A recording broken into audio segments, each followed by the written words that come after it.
Welcome back to Cardiology Grand Rounds. I'm delighted to present Srikanth Vemulapalli, who is the Chief Fellow of Cardiovascular Disease. He'll be talking today about testing treadmills and tissue, the role of non-invasive diagnostics and therapeutics in peripheral arterial disease. I've known Sri for a long time. We went to medical school here at Duke. He was actually an undergraduate here, and he went to UCSF for residency, was the chief resident there before returning for fellowship. But he's been at Duke so long that they actually gave him a middle name. And he can probably tell you that story, but Duke should go a long ways, and so we're happy to have him here. Please help me welcome him. Thanks. Thanks, Stephen. Yeah, so for those of you who didn't know, my middle name is Quintez, and that was assigned by Duke in 1997 when I started as an undergrad. All right, so to the topic at hand. Let's start with a quick case presentation. So Mr. M is a 71-year-old African-American man, status post a cardiac transplant in 2004 for an ischemic cardiomyopathy. He now has pain at rest in his right calf and foot. He had stable claudication after his transplantation, but as I mentioned, now it's at rest. He has diabetes, hypertension, hyperlipidemia, chronic renal insufficiency. He has a baseline creatinine of somewhere between 3 and 3.5.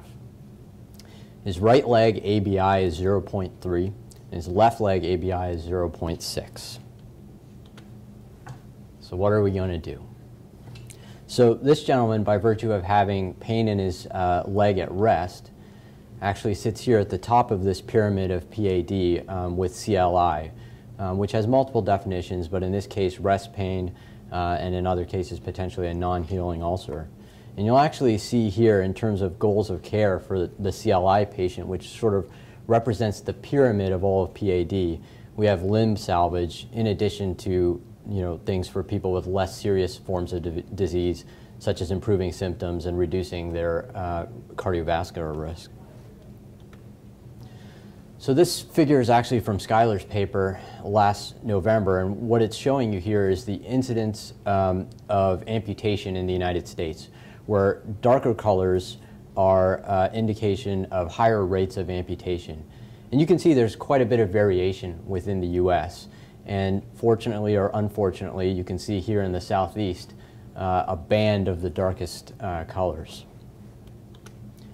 And Schuyler actually went further and took a look at what are the rates of amputation over time in these patients with critical limb ischemia. And these lines represents a different area of the country. The rates are falling, but we still have a significant amount of amputation. But the question really arises from this data: what's the cause of the variation? Why is it so different, the rates of amputation? Is it because the populations are different in different parts of the country? Is it because it's an issue of access to care or care patterns? Is it a difference in the type of disease that we see in different parts of the country? So Schuyler went further and took a look at what are the predictors of undergoing an amputation. And we're starting to see some of the answers to the questions I just posed. So race seems to make a difference. Diabetes increases your odds ratio, as does renal disease. There's another paper approximately a year and a half ago by Goodney et al. Up in New Hampshire, and they looked at a similar but slightly different question. And what they looked at was what are the variations in care around rates of attempted revascularization prior to amputation, so in the year prior to amputation. And again, in this map of the United States, red is higher rates of attempted revascularization, and then yellows would be lower rates, and then these grays would be not enough data. And again, you see a large swath of the southeastern United States where there seem to be lower rates of attempted revascularization, even though we saw in the last image that there are higher rates of amputation in this area. And so when they actually took a look at what are the odds ratios that would predict attempted revascularization in the year prior to amputation, you can see here African Americans seem to have less attempts, and then diabetes, end-stage renal disease, MI, more attempts. So going back to our case for just a second with that background, what would we actually do here? We have a CLI patient. He's having rest pain. Would we attempt to try and revascularize this patient as the guidelines would potentially indicate? So hold your thought for a second about the differences in attempted revascularization and amputations. And let's actually go to the guidelines for how we should handle this patient. So we actually see here any patient who comes in with chronic leg symptoms that might be attributable to peripheral vascular disease, you probably should evaluate them with an ABI, a toe brachial index, or a TBI, or at least a duplex ultrasound. And then if we go down here a little bit further, if the patient is a candidate for revascularization, you probably should take a look at their limb anatomy before deciding what method of revascularization you want to use, surgical or endovascular. So how do we look at that limb anatomy non-invasively? Well, you can see here duplex ultrasound gets level 1 grade A evidence for anatomic location and degree of stenosis in PAD. And then you can see here MRA is another potential option, no ionizing radiation. Get great pictures, but obviously pacemakers, claustrophobia out. And MRA actually gets a level 1 grade A recommendation as well for anatomic location. Well, you have another option. You have CTA, but of course there's iodinated contrast, and that is a potential issue for a patient with renal insufficiency. But CTA gets a 2B level of evidence B recommendation for evaluation of anatomic stenoses in a patient with peripheral arterial disease, or specifically CLI. And let's not forget, of course, angiography, class 1 indication, obviously, for a patient that you're considering revascularization in. And it's actually a class 2A to use both non-invasive testing and angiography in combination when considering these patients. All right, so I've laid out for you a patient who seems to have CLI. I've told you that there are differing rates of amputation and that there are differing rates of attempted revascularization prior to amputation. And I've shown you some of the ways that one might assess the severity of disease going forward in this patient.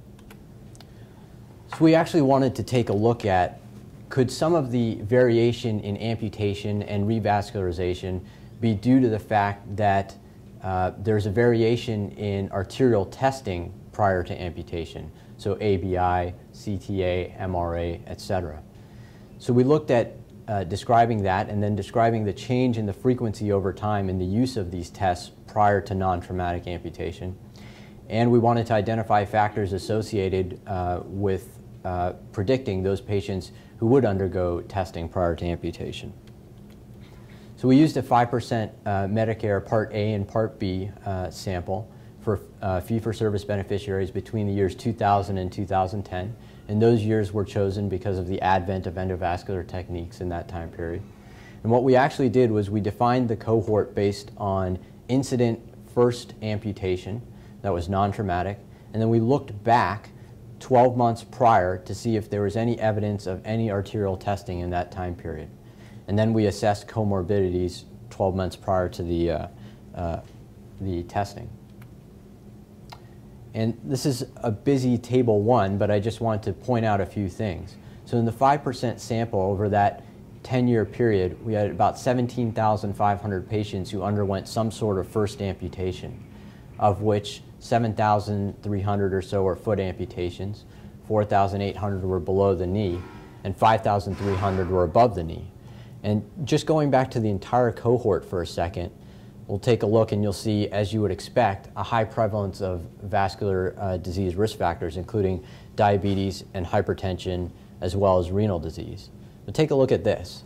PAD, as defined by those patients who had an ICD-9 code consistent with any sort of PAD or a previous revascularization attempt, only 55 roughly % of the patients.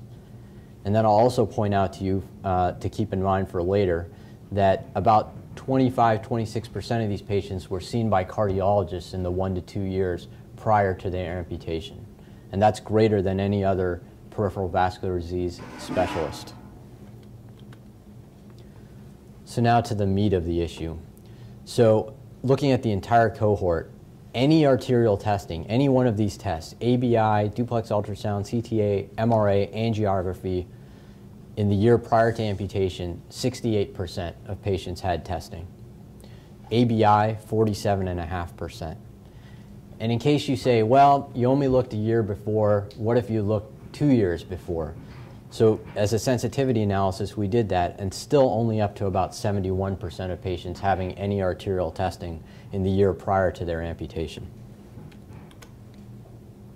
So how about by disease status? What if we break it up by those patients in whom we knew there was peripheral arterial disease versus those that we didn't? And certainly those that we knew had peripheral arterial disease had a higher rate of testing, but I would submit 74% versus 62, still leaving a quarter of patients undergoing amputation without any testing in the year prior. So you might also ask, well, have we gotten better at this, about applying the guidelines for testing prior to amputation over time? And so this is looking at 2002 to 2010. And yes, there has been a statistically significant improvement in application of arterial testing prior to amputation. But again, overall, looking at all levels of anatomy, we're still only at about 70%. And if you look closely here, with blue being above the knee amputations and green being below the knee amputations, which are the ones that people care the most about because of the associated morbidity and effect on quality of life, we're still in the 80% or less range. So 20+% of patients not having any arterial testing prior to amputation. So what about predictors? Which were the patients who actually had the testing versus those who didn't? All the boxes that you see in red here were less likely to undergo arterial testing in the year prior to amputation. So women, patients with dementia, patients in the mountain region, and those who were extremely young by PAD standards. How about those that were more likely to have testing? I'll start here at the bottom. Anyone who saw a PVD specialist as an outpatient visit, more likely. Patients with known PAD, more likely. And then patients with diabetes, also more likely, as well as African American. So what can we take away from this? So there are a lot of patients both with and without known PAD who undergo amputation and all the associated morbidity and decrement to quality of life without any arterial testing in the year beforehand. And I showed you our sensitivity analysis even in the 2 years prior to amputation.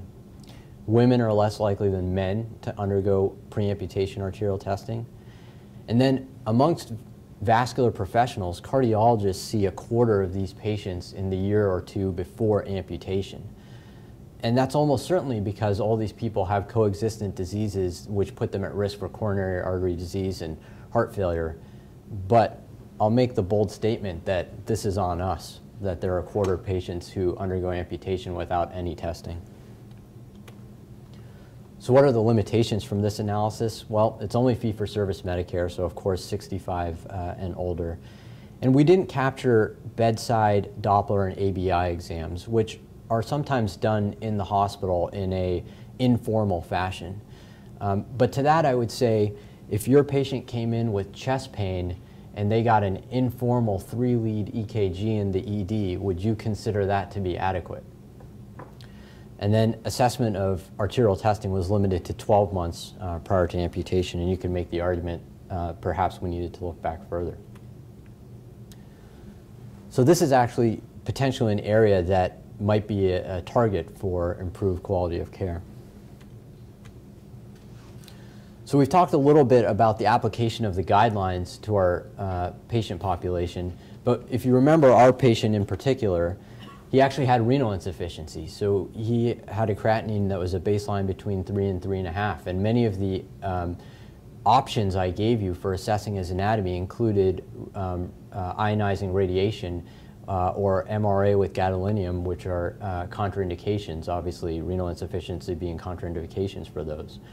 And we'll come back to duplex ultrasonography in these patients. But just to take a step back for a second, how big is this issue of renal insufficiency and peripheral arterial disease? Well, about a third of patients actually who have PAD have coexistent renal insufficiency. And then if you look at it the other way, in patients who have end-stage renal disease, PAD prevalence is anywhere from 30 to 45%. And the ABI actually predicts worsening renal insufficiency. So this table is taken from a paper by Ann O'Hare at UCSF. If you take a look at ABIs, so patients who come in with ABIs below 0.9, their multivariate odds ratio for developing worsening renal insufficiency in follow-up is 2.5. So this is a real issue, and as I mentioned before, CTA obviously has contraindications. Same thing with invasive angiography.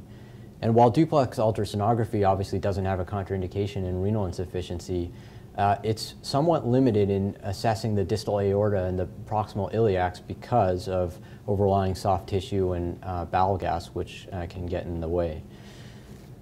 And then, of course, for MRA, many of you are familiar with this disease, NSF, nephrogenic systemic fibrosis, which is a horrible disease affecting the skin and potentially also the vital organs, and has been linked to the administration of gadolinium in patients who have kidney disease, mostly specifically end-stage renal disease. And because of that, the FDA around 2007 or so issued a black box warning for the administration of gadolinium in patients with GFRs less than 30. And actually the American College of Radiology goes beyond this and recommends avoiding administration of gadolinium, even one dose, for patients with a GFR less than 40. And in the United States, if you take a look at prevalence papers of renal disease, the estimate is GFR less than 40 would characterize approximately 1 million patients. So going back to Mr. M, we still haven't figured out exactly how we were going to assess his anatomy given his renal insufficiency. So in 2009, the FDA approved an agent called faramoxetol, and this is an iron-based agent that was approved for the treatment of iron deficiency anemia in patients with end-stage renal disease. It so happens that faramoxetol, the iron, is what's called superparamagnetic, which means that it does have some properties which may be helpful in contrast imaging using MRI.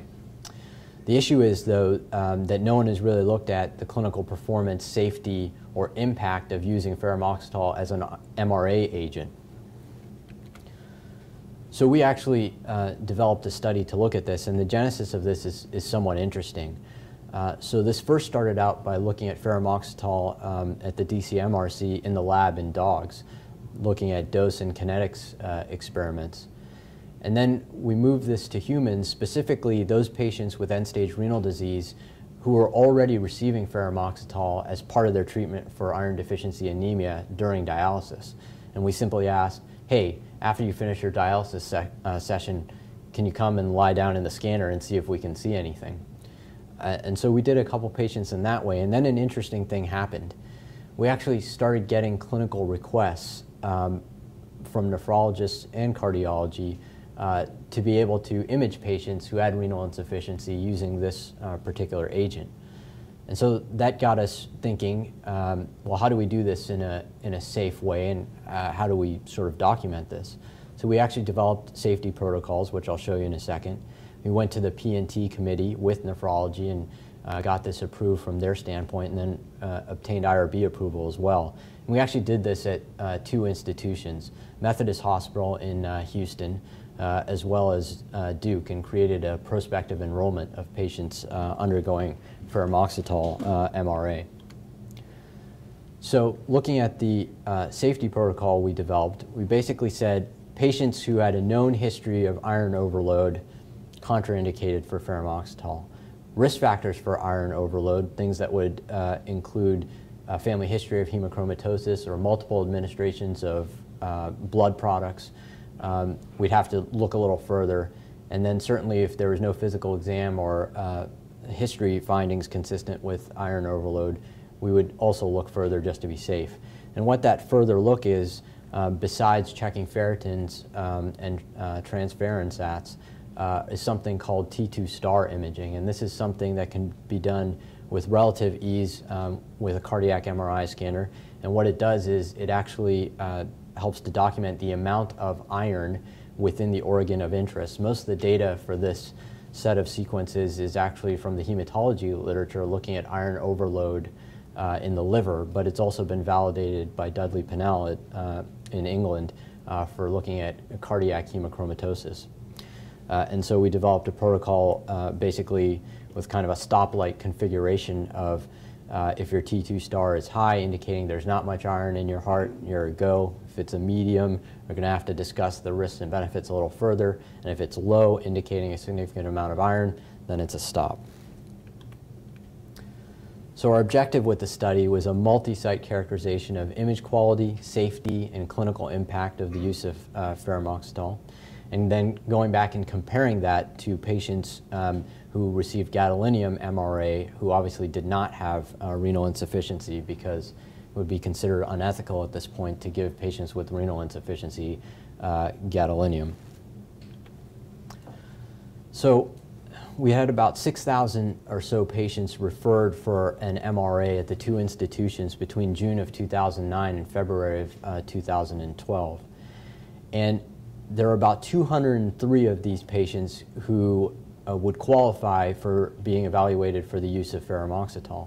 Now remember, there's a bias here obviously because many providers know that patients with renal insufficiency cannot get gadolinium and never would have referred those patients in the first place. But of those 203, after safety assessment and then history and physical examination and discussion with the referring provider, approximately 155 patients went on to receive ferumoxytol. And then we actually went back and compared that to 70 randomly selected patients amongst this 6,000 or so who received gadolinium and who obviously had normal renal function. So after they got their MRA, they were observed for 30 minutes for patient-reported adverse side effects, and this is as part of the FDA labeling on administration of ferumoxytol. Even for patients with end-stage renal disease and iron deficiency anemia, this is required. And then the images underwent blinded image analysis, which was both qualitative and quantitative, and then we obtained a 3-month clinical follow-up. So I'll just take you through the baseline characteristics of the two cohorts. And as you would expect, there is a significant difference in the percent of patients on dialysis between the two cohorts. So about a quarter of them in the ferumoxytol group and 0, obviously, in the gadolinium group. The average GFR was about 27 versus 88 for an average creatinine of 3.5 versus 0.9. And then the other differences are mostly things that you might expect. There was a difference, obviously, in the incidence of diabetes and hypertension, both of which are obviously risk factors for renal disease.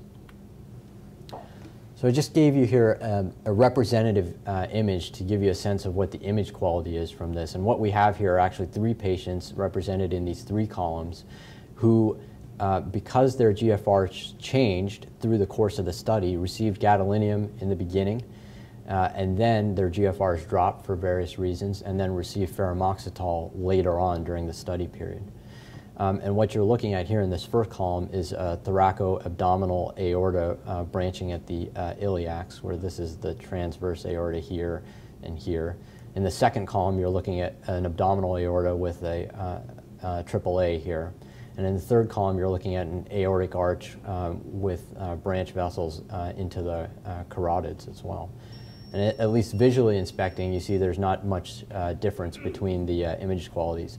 And again, that's borne out here in our subjective scale, which is a 1 to 5 Likert scale, where 5 was the best image quality and 1 was essentially uninterpretable images. You can see that the average image qualities were similar between the two groups, and the contrast to noise ratios were also similar. So how about adverse reactions? As many in this room know, the administration of intravenous iron is associated with anaphylaxis.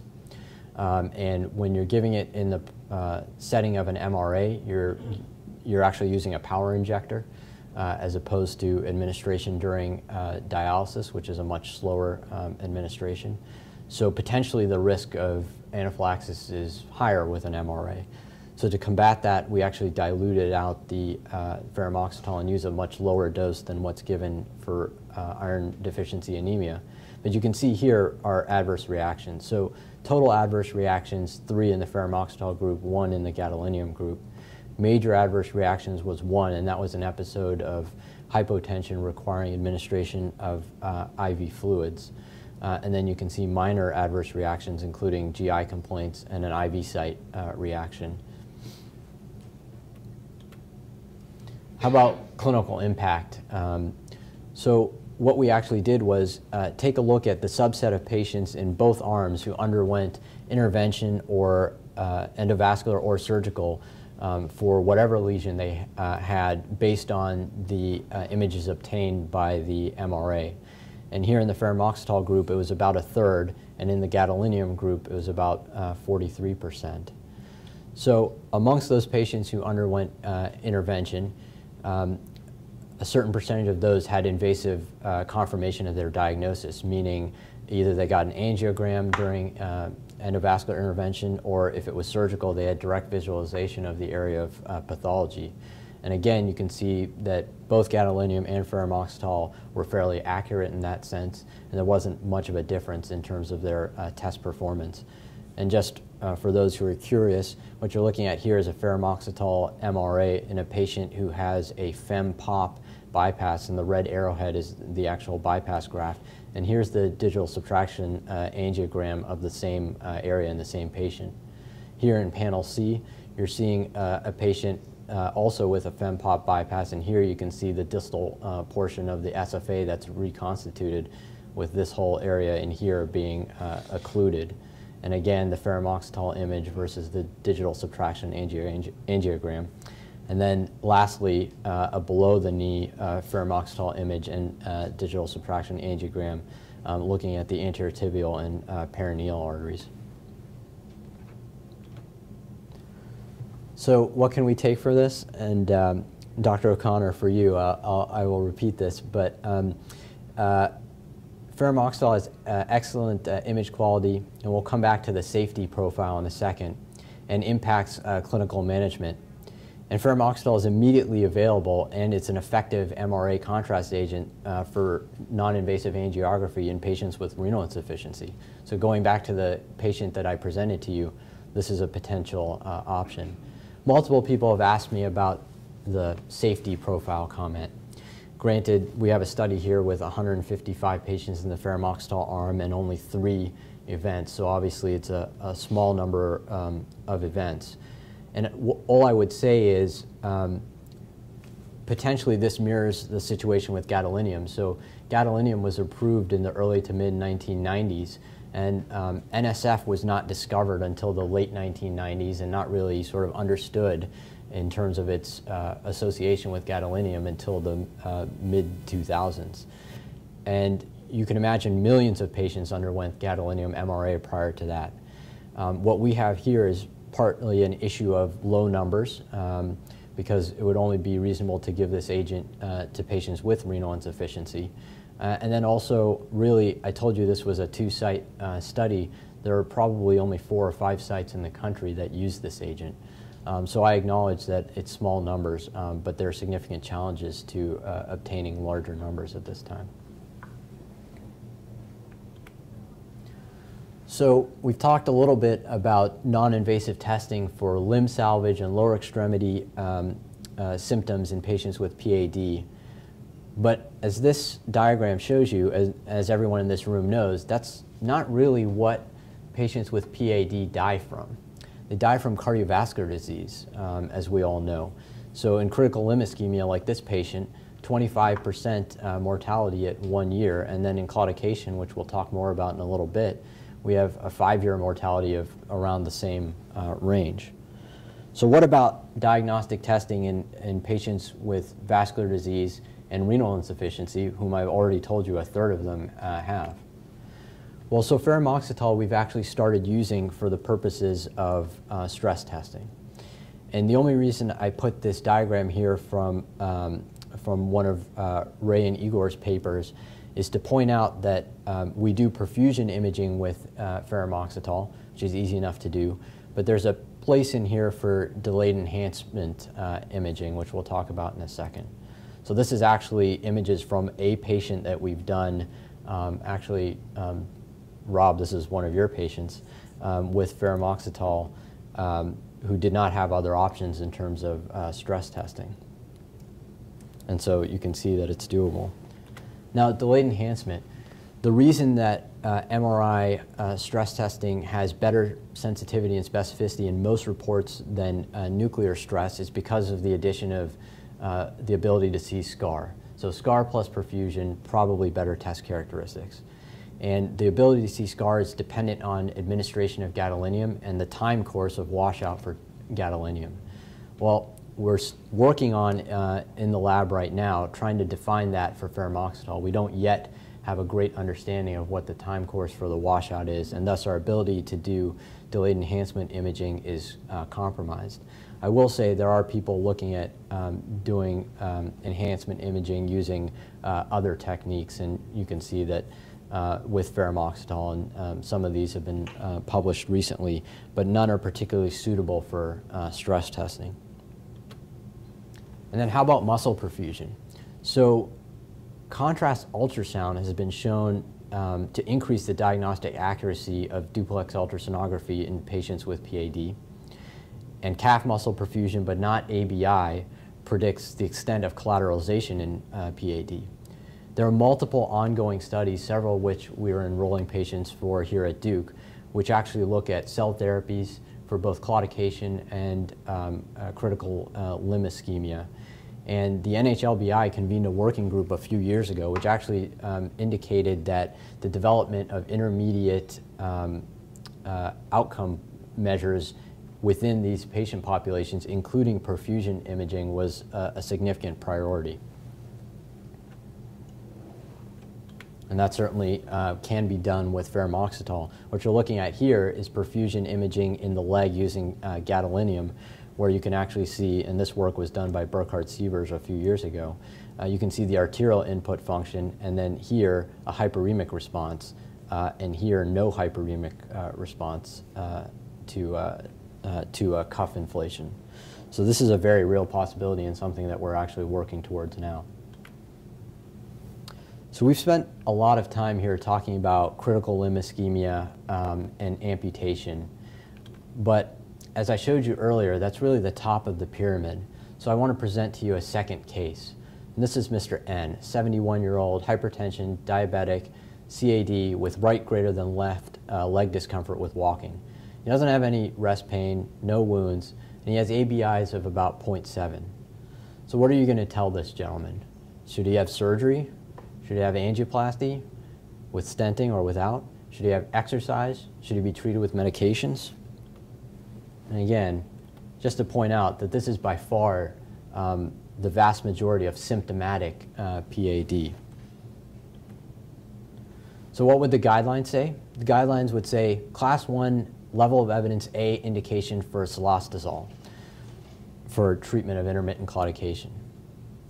Some people, I got taught in medical school at least, the pentoxifylline could be used in this situation as well, but as we can see here, class 2B level of evidence A, pentoxifylline, and then actually, if you read down below, the clinical effectiveness of pentoxifylline as therapy for claudication is not well established.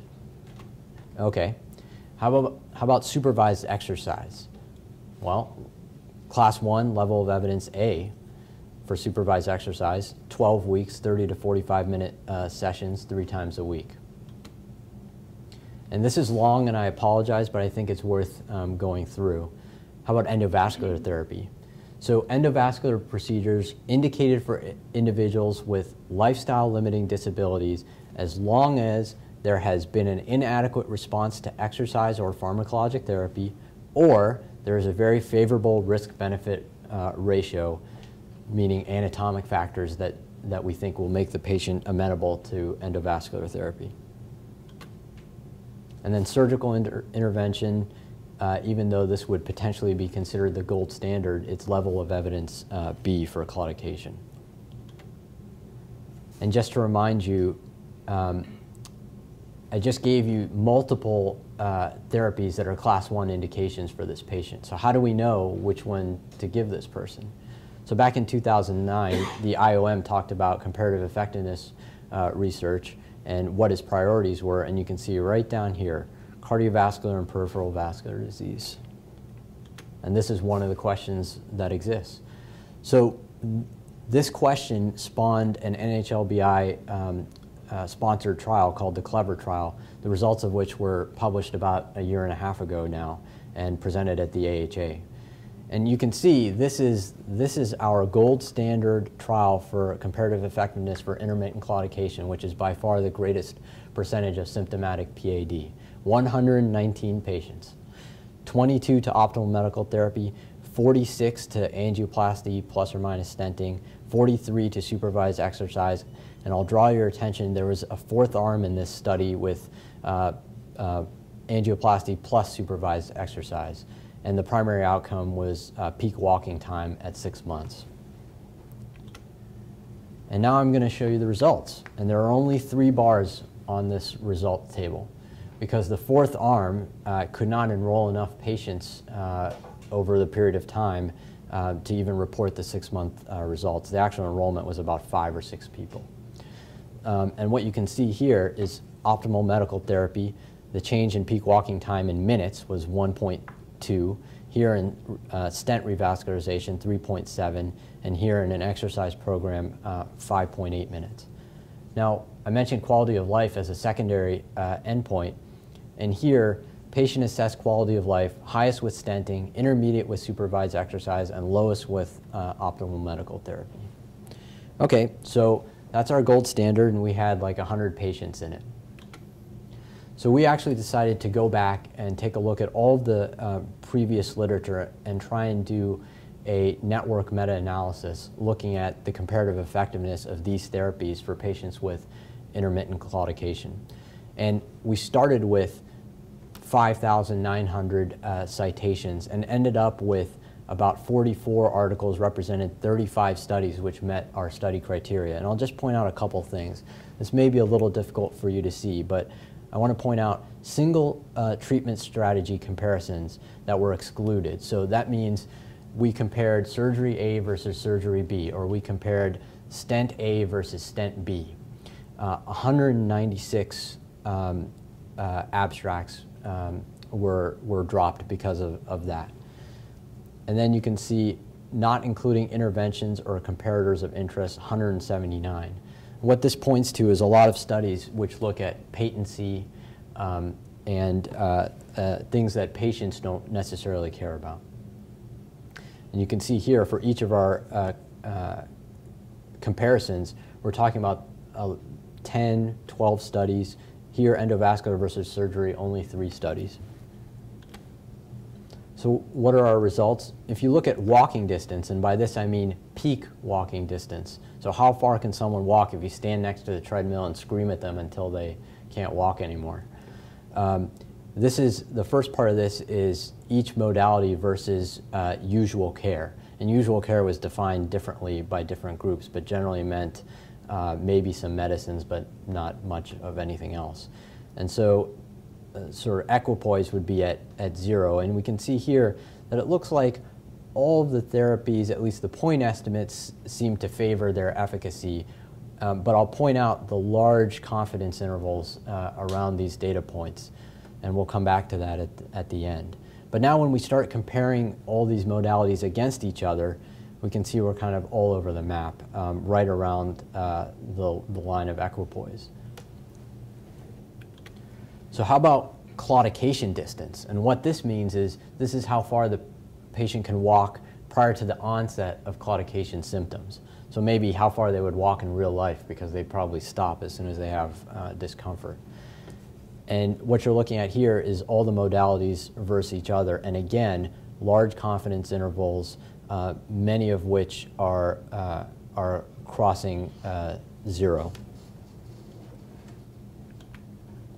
And then finally, quality of life. So again, all the modalities versus usual care seem to improve quality of life, but when you compare them against each other, they all seem to be about the same.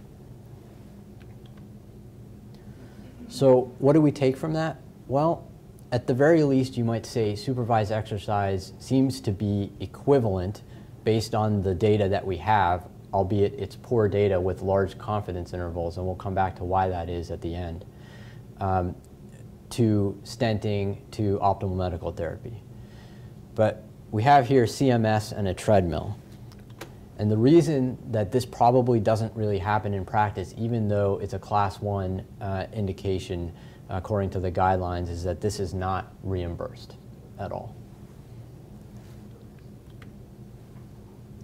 So because it's not reimbursed, people ask the question, well, couldn't we just tell them to go home and get on the treadmill 3 times a week and exercise on their own, and maybe they'll get better that way?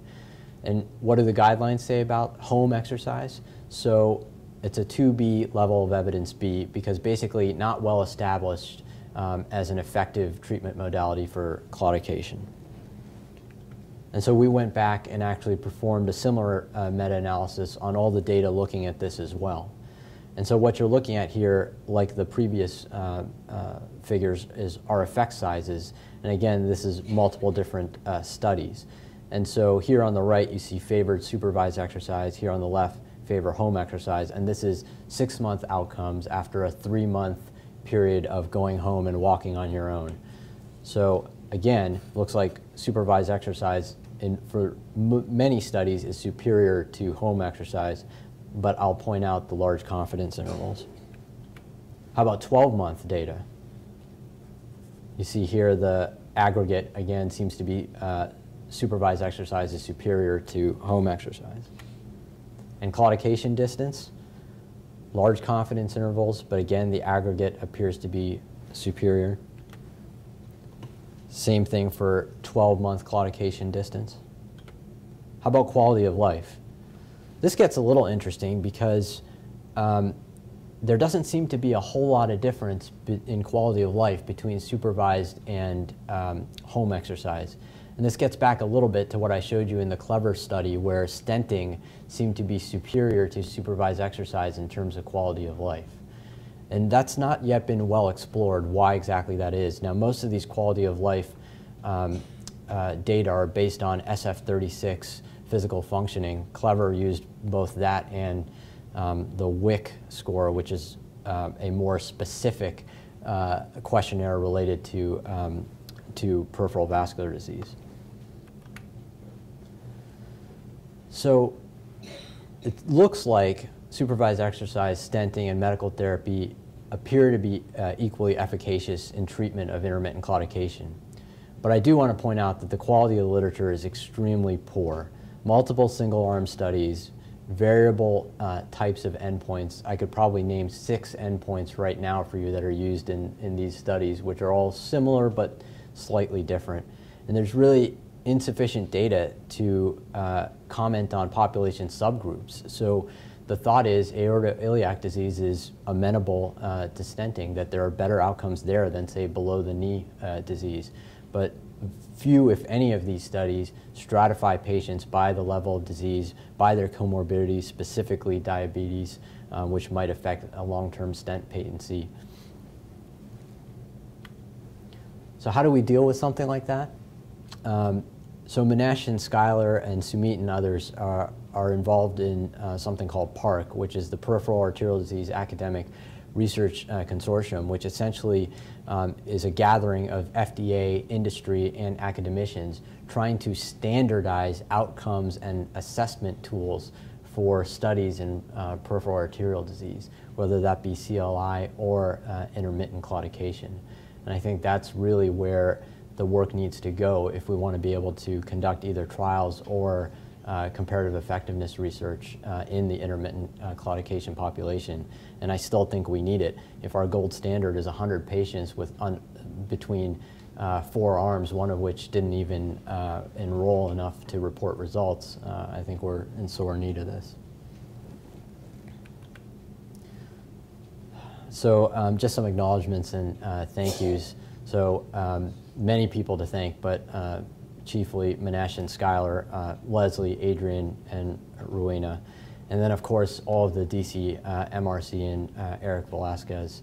And much of the support I've gotten from Methodist for the Fermoxetol studies has come from Deepan Shah and the Methodist Hospital Research Institute.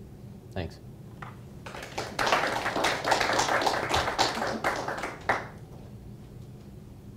Dr. O'Connor.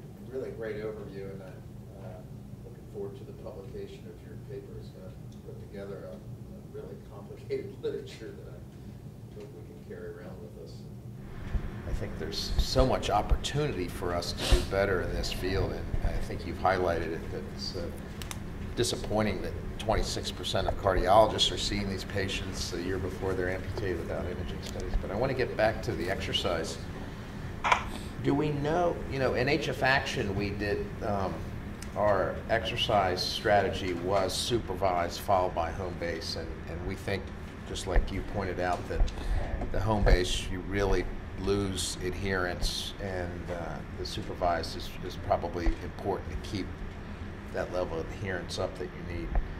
What do we know about intensity, duration, and frequency? I often tell my fellows who work in this space that exercise should be looked upon like a drug. You got to know the intensity, the frequency, and duration of administration. And we found that volume of exercise per week does correlate with the benefit and to some extent intensity up to a point. What do we know about this in PAD? So I'll say two things. First off, to your comment about lack of adherence or reduced efficacy after you go to home-based exercise. There's one paper which I did not discuss here that was published in Circulation year and a half ago by Andrew Gardner at University of Oklahoma. And the reason I'm bringing it up is it's a randomized trial of patients who received supervised exercise, a home-based exercise, and there's a detail I'll get to in a second, or just sort of regular care. And home-based exercise in that study was superior to regular care. And he did something really interesting, which is he gave people pedometers, and then they were kind of ankle bracelet pedometers. And he also brought them back in every month or so and had in front of a clinician, had the pedometer read off, and then had a feedback session. So it was not 3 times a week, I'm going to watch you walk on a treadmill, but it was some feedback at an interval period of time.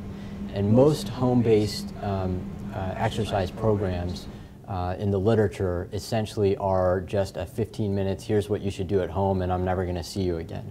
So there may be some efficacy in that periodic, you have to stand and face the music with your provider. Did you walk or not, in terms of keeping up the benefit of exercise.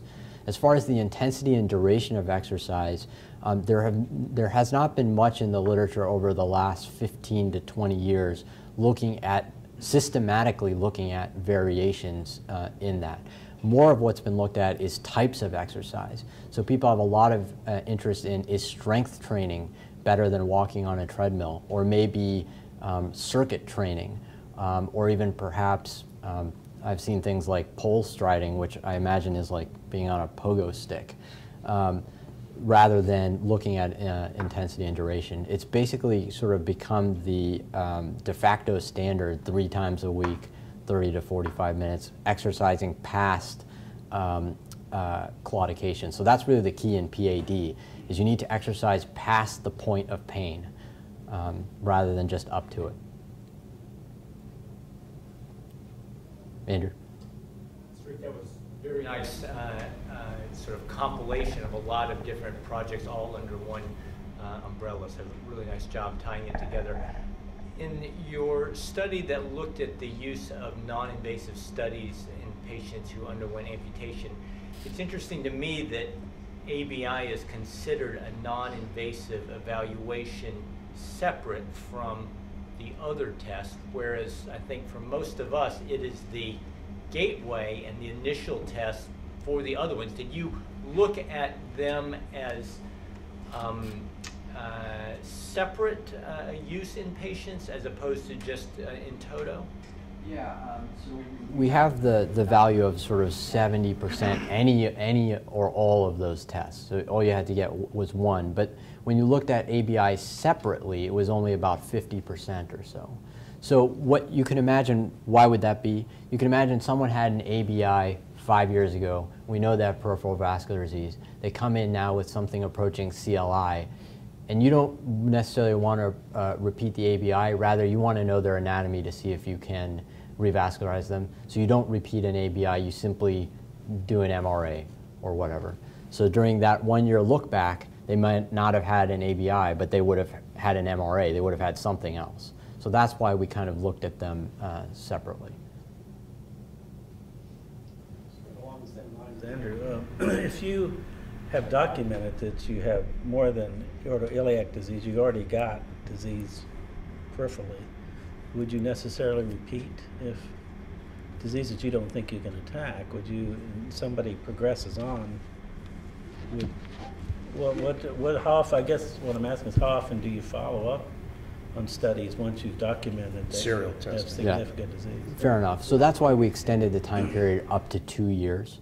So it would be a little unusual, I would say, for somebody to have unrevascularizable sort of PAD with an anatomic study and then not get an amputation or something other than death in a 2 year period of time. Does that make sense? I don't know if you had, I mean, I can see where some would drop out if the foot was all, you know, rotten off and infected, and you got osteo and it ain't going to work. But if you had documented they had substantial disease that you already knew you couldn't do, and you followed them along for a while. So I would say the Sure. the following thing about osteo or whatever, that the presence of an infection or the presence of an ulcer in and of itself doesn't mean amputation, right? So it's the degree. So that's actually one of the indications for revascularization is non-healing wound or infection.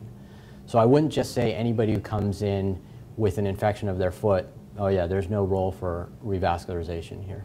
You would want to look and see. And sure, if it looks unrevascularizable, that's a different story.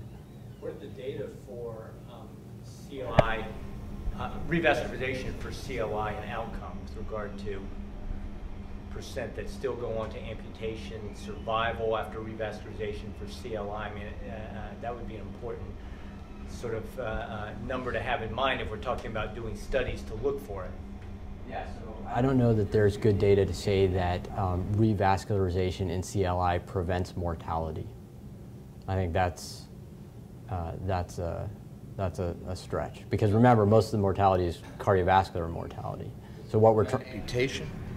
So it probably prolongs amputation, but one of the things Time 2 amputation. amputation. But one of the things that Goodney paper looked at, which was the one that looked at variation in attempted revascularization in the year prior to amputation, is they weren't able to find a significant difference in time to amputation between the areas dependent on how much revascularization was going on. So let's say New York State has a lot of revascularization, but there seemed to be the same level of amputation than Georgia, which has less revascularization. Dr. Freeman. Shrek, I like your new name for that study with 119 patients, the not so clever study, but I was wondering if you would tell us a little bit about cigarette smoking in that study. Was cigarette smoking eliminated in these patients? When everyone got quote unquote optimal medical therapy, they got the usual, you shouldn't smoke, you know, you should exercise, you should do all that. As for elimination of cigarette smoking, yeah, no. Unbelievable. You know, Manesh and I just saw a patient today who proudly told me she has a like 70 pack year history, and could we fix her bilateral CLI with a wound on the right foot? No. She told me she saw another. Yeah, she saw another provider who said you need to quit smoking, and she didn't like that person very much. Are there any ongoing human angiogenic trials or waiting for results right now? So about 5-6 years ago, there was a lot of interest in prostanoids for CLI. That seems to have waned because it doesn't seem to have had an effect. Now the interest is mostly in cell therapies. So injection of pluripotent stem cells, many of these come from companies, so the exact cell type is not usually given. There is an ongoing, just starting or sort of in the beginning, trial through the CCTRN, which is a cardiovascular cell therapy trials network, looking at cell therapy in PVD. And the reason I brought that up is maybe the effect from those things is via angiogenesis. It's a great opportunity to bring some light to a dark field. Thank you very much. Thanks.